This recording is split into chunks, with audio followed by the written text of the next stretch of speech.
تو توحید کا جو اصل مرکز ہے وہ تو مکہ ہے، جو ابراہیم علیہ السلام نے جہاں جس کی تعمیر کی تھی زیادہ، اس کی طرف اب اشارہ کیا گیا۔ یاد کرو اس گھر کو ہم نے بنا دیا مثابتاً، لوگوں کے پلٹ کر آنے کی جگہ، لوٹ کر آنے کی جگہ، یعنی جہاں لوگ حج کرنے کے لیے بار بار آتے ہیں، عمرہ کرنے کے لیے بار بار آتے ہیں، لوٹ کے آتے ہیں، للناس لوگوں کے لیے، وہ امنا اور امن کا گہوارہ بنا دیا۔ اب اس کو بھی آپ سمجھیں، یہ کتنی بڑی بات ہے جو کہی گئی ہے۔ بخت نصر نے حملہ کیا یروشلم کے اوپر، وہ بھی اللہ کا گھر ہے نا۔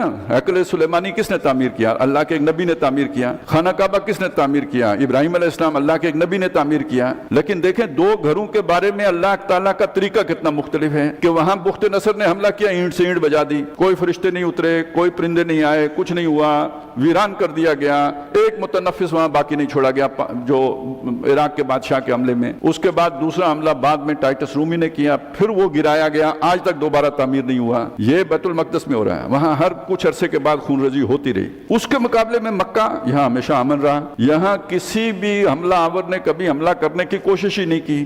تاریخ میں ایک ہی شخص تھا جس نے حملہ کرنے کی کوشش کی، وہ ابراہہ تھا، یمن کا بادشاہ، اور اس کے لشکر پر اللہ تعالیٰ نے جو ہے وہ ابابیل بھیج کے تہس نہس کر دیا۔ یہ امن کا گہوارہ رہا۔ اب یہ آپ کو سمجھا امن کی جگہ ہے یہ۔ یہاں اللہ تعالیٰ نے دنیا کے کسی حملہ آور کو فساد کرنے کی، خون خرابہ کرنے کی چھوٹ نہیں دی، اس کا کلا کما کر دیا۔